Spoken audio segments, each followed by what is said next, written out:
Lots of highly sensitive people can fight themselves on their depth, can fight the emotional way that they process. I've never seen any kind of healthy way that we could be less deep. We can learn to let things roll off of our backs with more ease, but we're not going to become less deep. We're not going to become less emotional. We're just going to have coping strategies that help us deal with the emotions that are heavier and help us bask in the emotions that are lighter, fun, enjoyable, bring peace and ease. Remember to find Emotional Badass wherever you get your podcasts, and make sure to hit that subscribe and follow button to get more videos like this in your feed. Hello, welcome to the show. This is Emotional Badass, where Moxie meets mindful. I'm your host, Nikki Eisenhower, life coach and psychotherapist. And on today's episode, I'm discussing liking ourselves. The goal of healing is basically a self-unconditional love. And self-love gets all the airtime, right? We hear about that constantly. But how about just plain old liking ourselves? Do you like yourself? What a question, huh? Do you genuinely and fully like yourself? Do you like your own company? Do you like your own laughter? Do you like your sense of humor? Do you like your sense of style? Do you like your interests? Do you like your eyes, your smile, your voice? Especially if you had one or more critical parents, this is incredibly hard. And it might be the secret to actually being able to feel peace and fulfillment within who you are. Because without liking yourself and leading a life that pleases yourself to some degree, it all just might be performative for other people or for society, huh? Here is a sneaky spot where people-pleasing hides our true self from the world, even from ourselves. If I asked most people, especially most people who are interested in this show, to write a list of what they dislike about themselves, the pen would damn near catch fire from the speed with which you could all fill out that piece of paper.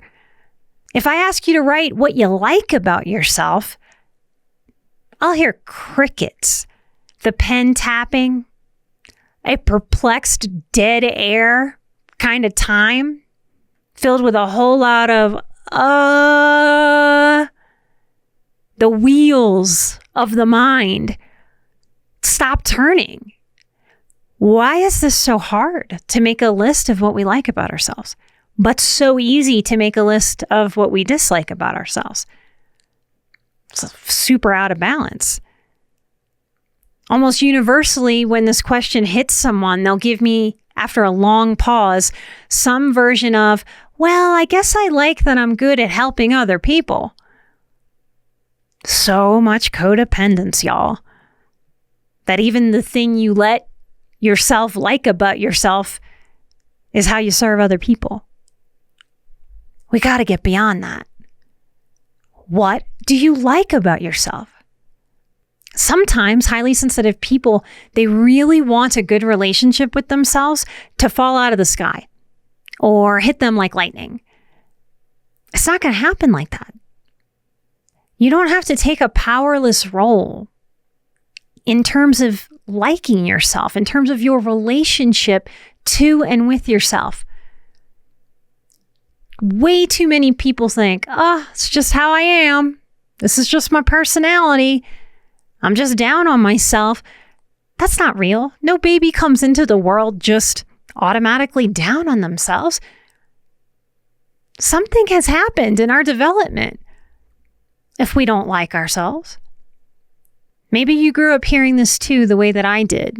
It's a common one in dysfunctional family systems. My mother would look at me dead in the face, I mean from 5 years old on up, and say, I love you, but I don't like you. I can remember sitting in that energy very young, trying to figure out what the hell to do with that. Trying to process, what is the difference? How can she love me and not like me? What is not likable about me? What's wrong with me? I felt a contempt from her towards me. Where do you think we learn how to feel about ourselves, if not our parents, our original caretakers? It has taken me a really long time to learn what it is and then how to do the doing of liking myself. So I've made a list for y'all. These are 10 things to learn. Do you hear me there? Not that you just should like about yourself, but to learn how to grow into an appreciation, a liking of you. Number 1, your face. Yep, your whole face, all of it. Instead of that thing that we do where we look in the mirror and you look for imperfections, you look for which hairs are out of place or growing in a weird spot. You look for blemishes and discolorations. I think mirrors would be very upset with us. I don't think mirrors like that they are used to enforce this critical voice that we have with ourselves. Yes, your face. You were born with a face, sweet little baby face. This is your face. It's your eyes that see all of the things. It's your face that everyone who has ever met you sees and takes in. Love it. Practice loving it. Like it. The way your face moves when you smile.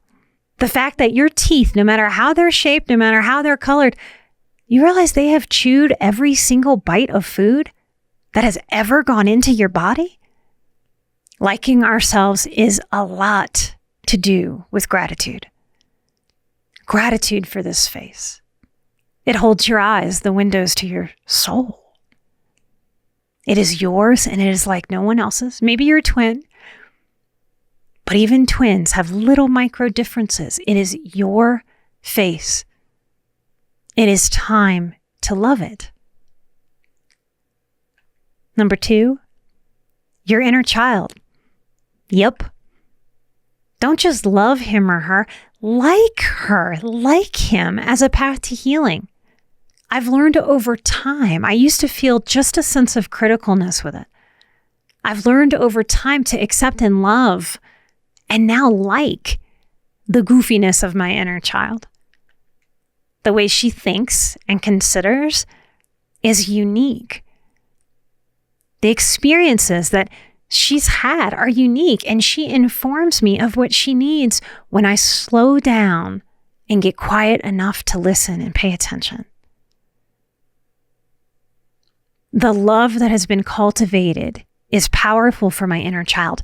The like that has been cultivated, immeasurable, especially because I grew up with that message from my mother. So I get to counteract that. I get to reparent myself and let go of what no longer or never did serve me. My mother telling me she didn't like me, that doesn't serve me in any way other than to hurt me, to make me feel insecure about the being that I am in this world. I take my power back from that dysfunctional teaching. When I say to myself, honey, I love you and I like you. And I love and like you even when I'm not pleased with you. I love and like you even when we make mistakes. I like how hard you try. I like the way you think. I like how you keep going no matter what. There's so much to like about you. Number 3, like your laugh and invite more of it. I've had so many people in recovery sit with me over the years. And we'd have a moment, because I'm pretty silly, even professionally, and would start to giggle in a way that was weightless, beautiful, light, And then I'd watch them catch themselves and stop or cover their mouth or cover their face or put their head in their hands or shrink or almost swallow their laughter. Somebody probably bullied them for just having a boundless self-expression. Someone might have teased them. Someone might have made them feel sheepish. They might be the lost child who's not used to taking up space and letting that kind of energy and power, the power of a laugh, come out of their body and be shared intimately with someone else. If we've been in survival mode, we might leave survival mode for a little bit and laugh and feel lightness. And then a part of us may go, oh no, nope, we must be in survival mode constantly and shut down that laughter and that lightness. When I watch my favorite Christmas movie, It's a Wonderful Life, it is one of my most precious memories. Always chokes me up. My grandmother had a huge laugh, a booming laugh. And when she would laugh, she would smile so big, her eyes would turn into slits. Her eyes would just disappear from her face, and her laugh could shake the walls. It was so golden. It was so vibrant. It was so full of life. To this day, I'm so grateful that I grew up with her never subduing that laugh. It was her letting it roll out of her body with the power that it left her body with. Please allow yourself to love your laugh. And if it's different, if it's loud, if it's strange, if it makes your eyes disappear, if it makes your voice crack, if it makes you almost pee your pants, please like that about you. Please don't let the critical voice shrink you. Because it's not just about you. Like my grandmother being able to laugh. What if there's somebody in your world that just delights in the sparkle of your laughter, but some kind of old hurt tells you to shrink it? Don't just love your laugh. Like it. Be proud of it. Let it flow out of you and invite more of it. Number 4, like the deep and emotional way that you process. Now I can hear and feel the grunts and the eye rolls. Many people come to my work in what I call the beauty and the burden of their high sensitivity. Yeah, it's beautiful to feel deeply. When we don't have coping strategies for that, it is hard. Life happens and it happens fast. It comes at us fast. We can feel very angry. Because we're so deep, it seems like it takes us more energy, more time. Our bodies may get sicker more often than the average person, and we have to recover. It might take us longer to recover and get back to feeling 100%. Lots of highly sensitive people can fight themselves on their depth, can fight the emotional way that they process. Now, we can always learn to move through with more ease, more flow, less emotional upset and upheaval. But we are deep people. Can you just take a deep breath into that with me?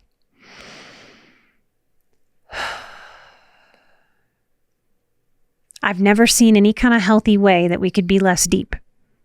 We can learn to let things roll off of our backs with more ease, but we're not going to become less deep. We're not going to become less emotional. We're just going to have coping strategies that help us deal with the emotions that are heavier and help us bask in the emotions that are lighter, fun, enjoyable, bring peace and ease.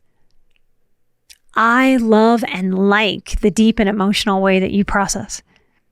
And the more coping you bring to your depth, to the burden of sensitivity, the more you integrate and build secure attachment with yourself. Your inner child can be securely attached to you when you are giving messages and holding an energy that expresses, I like how we are. We don't need to be other than how we are. I like this about you. I like this about me. Number 5, All right, this is going to challenge some of you. You ready? I want you to practice, if you're willing to take on this little mini challenge, I want you to practice liking the unique silhouette of your body as it is right now. Yeah, right now. Yep, this very moment. Not today after you work out.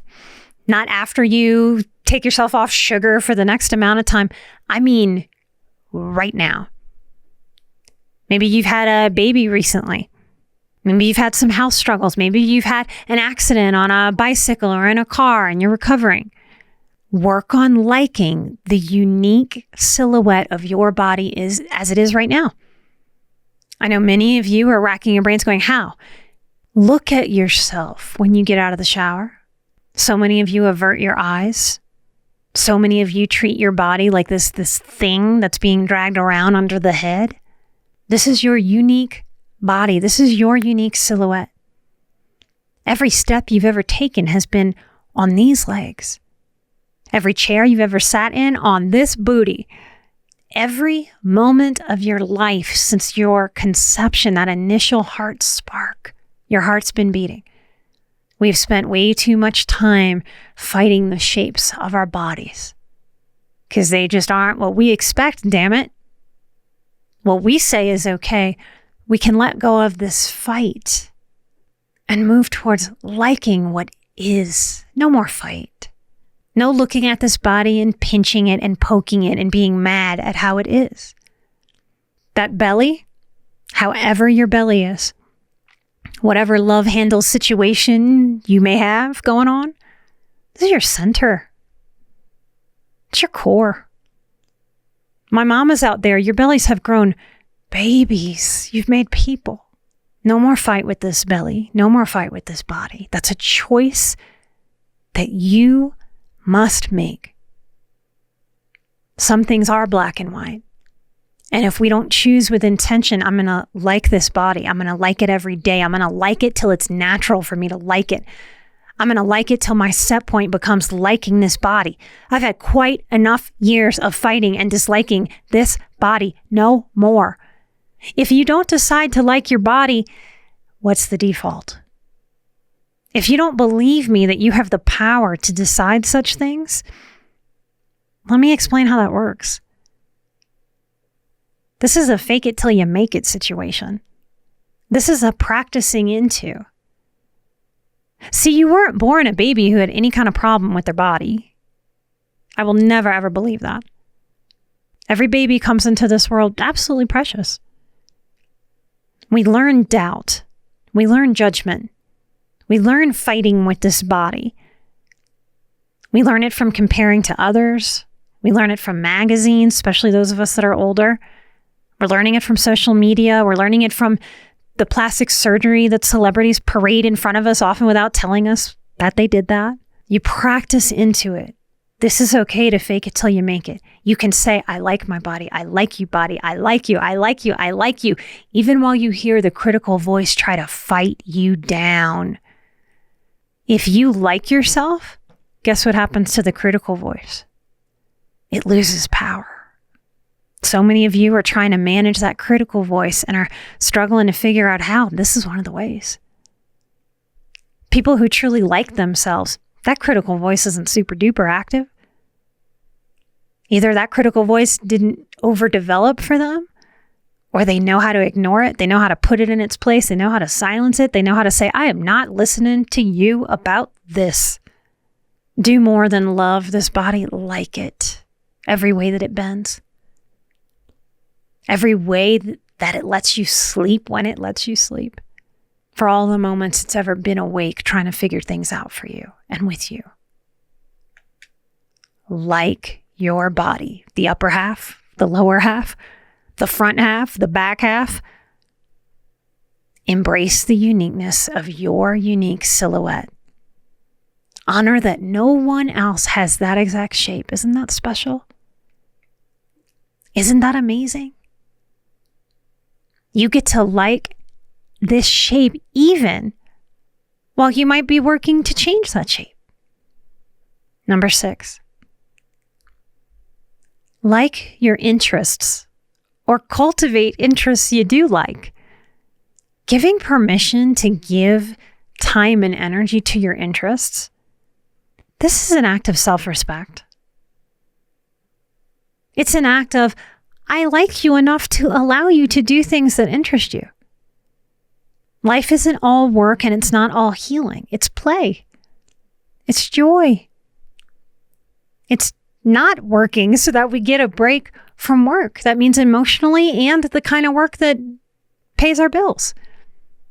Sometimes people have been surviving for so long in their lives that survival takes up all the space of hobbies or interests or joy or fun or spontaneity. Sometimes feeling raw, having post-traumatic stress symptoms, makes it very much seem like there isn't enough bandwidth or time to pursue interests. If you were in a season of life, like I've had many seasons like this where you have 3 or 4 jobs and you're trying to make ends meet and you're hustling, maybe you're trying to finish school too, can seem very real that we don't have the space to pursue interests. But this is part of how we like not just our interests, but life.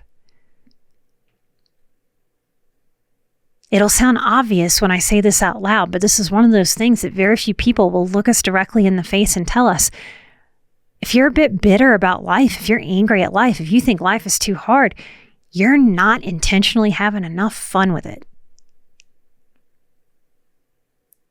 I'm continuously fascinated by the phrase taking time. If I were to do a nap today, the phrase would be take a nap. We have to take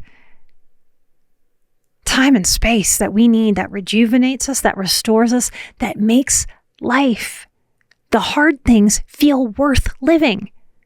I wish fun was a longer word. The 3 letters, I think, makes it sound like frivolous or an easy throwaway. It's not.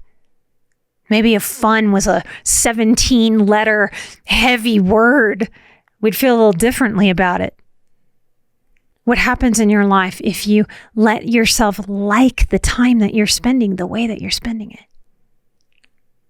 I believe this is a big undercurrent of what's pushing the addiction epidemic in our country. What's that old saying? All work and no play makes Johnny a dull boy. It's not about Johnny being dull. He's depressed. Even in healing, we must play. Many clients have told me that I give them feedback very opposite to any other therapist they've ever seen. Because at the end of a therapy session, lots of therapists will say, make sure you think about this. Think about this, do your homework, like keep your mind on what we talked about today. I will often give opposite direction. Hey, you did enough today. I actually don't want you thinking anymore about what we processed today. That was enough and that was plenty. Because we're learning how to not ruminate and how to not overthink. That was enough. I actually want you to go have fun and not think about therapy or coaching. That's often a big part of what I'm coaching. You get to pursue your interests, even if it's hard, even if you feel like you're borrowing time from something else. Take the time that you need to build like and interest in your life. Number 7, learn to like your inarguable resiliency. Now, some of you are like, Nikki, you don't know if I'm resilient. I don't feel very resilient. I'm not resilient. I will die on this hill. Wrong. There is no way you have gotten all the way to here, all the way to hearing my voice, 5 million plus podcasts, each podcast having hundreds of episodes. And yet you're hearing my voice now. It's because you have been seeking. You have gotten all the way to here. You were interested in putting down surviving and thriving, or you would not be into my show. You wouldn't be listening to me right now. Learn to like your inarguable resilience. See, perfectionism will sneak up here, sneaky bastard of perfectionism, and say, no, I'm not perfectly resilient. Therefore, I cannot claim that I am resilient. That damn perfectionist and the critical voice, wow, do they get together and gang up to bully you? You're alive. Today, you realize we all got through a crazy pandemic? The last thing that I want to encourage you to consider liking about yourself is your character. I haven't always loved my character. I've been a truth speaker all of my life. And I grew up very much understanding that not everyone appreciated my kind of truth speaking. That's one aspect of myself, my character, that I didn't know how to like for a very long time. I remember having a friend from college many years ago, and I'm still connected, though we live in different parts of the country, and she got really angry with me in college. She was on probation, and she went out the night before the final, and I had a bad intuitive feeling, and I didn't even have the word intuition back then. And I argued with her. She said she was going out, and I begged her very codependently. I didn't know any better back then, but I begged her to just stay in, that she could go out tomorrow after the exam. And she sort of yea'd me and went out anyway. And she wound up sleeping through the final, and she was kicked out of school. And I cried so hard. I said, "Why did you have to go out? Why?" At that time in my life, I had lost so many people. I was so scared I was gripping her. It took a couple years. We drifted. And she reached back out to me after a few years. And she told me that no one had ever talked to her like that, had ever told her the real truth like that. Nobody had ever said anything like that to her face about what she was doing. And she apologized to me. She said she was sorry, that she had been angry at me for it. But that it also helped her know the realness available in true relationships, and that I would always say the truth. We learned so much about liking or loving ourselves through the interactions that we have. Some of that is great. When people are mature and they're not reactive and we're not hitting buttons in their own stuff. But sometimes we have things reflected back at us over the course of our lives, from family of origin, from difficult conflicts, from being less than graceful within those conflicts, all parties, us included. And what gets reflected back is a dysfunction. Highly sensitive people, we're the sponges, y'all. Healing is realizing, oh no, I've sponged up some things that don't really serve me. And healing is wringing out that sponge.